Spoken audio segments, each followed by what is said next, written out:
So let's talk a little bit more about how to interpret Levene's test that is given to us on SPSS output.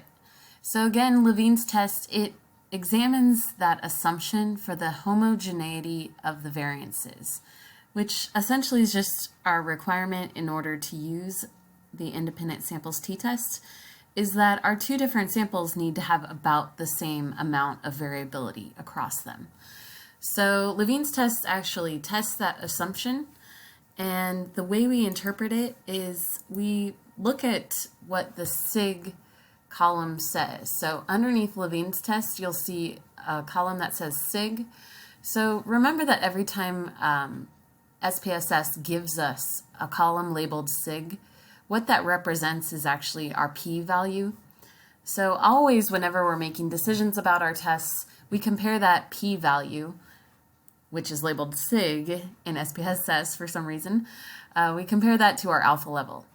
So in this case, we had an alpha level of 0.05. So we're going to compare our SIG value to that alpha level. So if it were the case that we had a p-value that was less than 0.05 for Levene's test, what that means is that the variances across these two groups, the glasses versus no glasses, are significantly different, which means we're failing to meet that assumption for homogeneity of the variances. And so in this case, that would tell us that we need to use the row in the output associated with equal variances not assumed.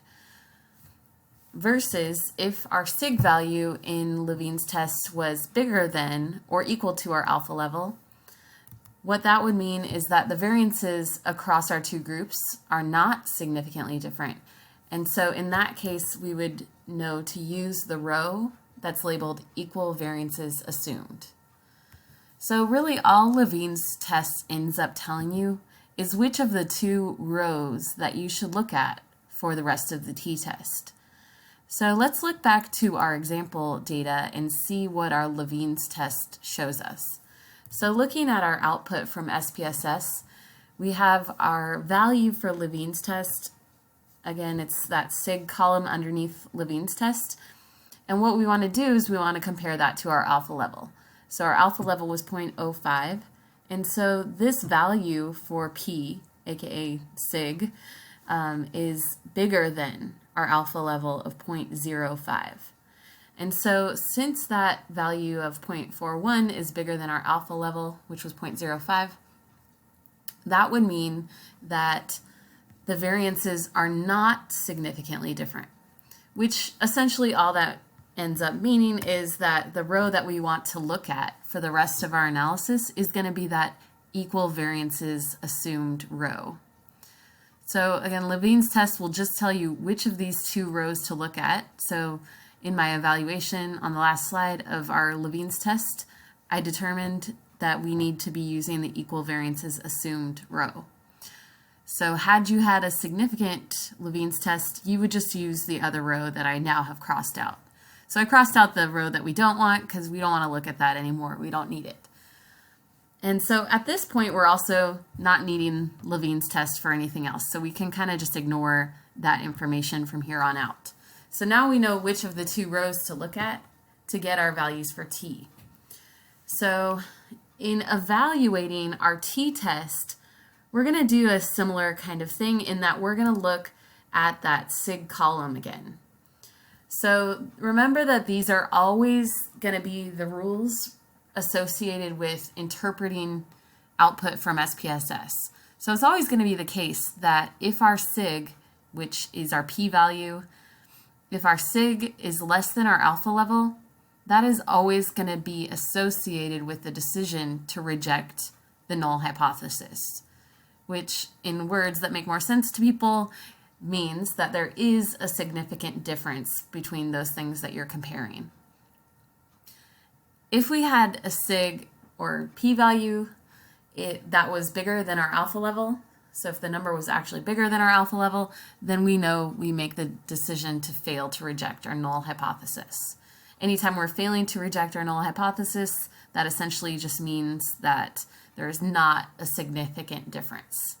So here in looking at our actual value that we obtained from this t-test, we see that the obtained p-value was 0.043. So that value is indeed smaller than the alpha level of 0.05. So in that case, since our p is smaller than our alpha, that means that we make this decision to reject the null hypothesis. So if we were doing step 4 of the hypothesis testing procedure, our decision in step 4 would be to reject the null hypothesis, since this value for our sig column, which represents our p, since that value is less than our alpha level, we're making that decision to reject the null hypothesis. And so what that actually means in our conclusion that we want to write up is that there is a significant difference between these two groups that were being compared. So the way we might write up our conclusion would be something like this. So again, if you're having a hard time writing up the conclusion, one of the easiest ways to write your conclusion is to actually just take the question that you're being asked in the first place and just reword that in terms of an answer. So I essentially did that and copied the question that we were asked and then just changed around the words a little bit to give an answer instead of forming it as a question. So what that ended up with is people who wear glasses, and I got their means that I showed you earlier are up there in that top table with the group statistics table tells you your statistics for each of your two groups. So that was the mean for the group of people who wore glasses, and those people significantly differed from those who did not wear glasses. And there's the mean of the group of people that did not wear glasses, and the variable we were comparing them on was the number of hours that they spent studying. So got those two means from that top table. Let's talk about some other things that we want to include here. So don't forget always to include that word significantly or not significantly when you're writing up your conclusion. It's a really important word to have included in there. So also what we want to include in the conclusion is the test statistic that we use to reach this conclusion. So in this example, we used a t-test to make our conclusion. So we're going to report that with the t is italicized, just like the m's were. In parentheses goes our degrees of freedom. So whatever our degrees of freedom is in our t table, we'll use that. So that was 115. And then our t value also is reported in our table up there. And as always, we're going to, for APA style, we're going to round to 2 numbers after the decimal point. That's APA style rules. And then we'll put a comma after that value for t, and then since we made the decision to reject the null hypothesis, that is corresponding to that p is less than 0.05. So our p was less than our alpha level. That's why we decided to reject the null hypothesis in the first place. So that's how we indicate that at the end of our conclusion. One really unfortunate part about SPSS for the independent samples t-test is that it actually does not give you a measure of effect size automatically. It doesn't even give you the option to calculate a measure of effect size. So when you do have a hypothesis, a null hypothesis that was rejected, you should always be reporting your effect size when you have a significant effect. So what we actually have to do is we have to go, I think the easiest way to do it is to go to this website, or there are several other websites. If you just Google Cohen's d independent samples t-test, you'll probably come up with this one right away. But essentially, there are calculators on the internet that help you calculate Cohen's d. So I think this is the easiest way to do it, is to just use one of these calculators. It has you enter those means for each of your two groups, also the standard deviations, which were in that group statistics table as well, and the sample size for each of your two groups, which also again was in that first group statistics table. So there are all the values associated with this sample, and you'll notice that after you click calculate, it will give you that value for Cohen's d.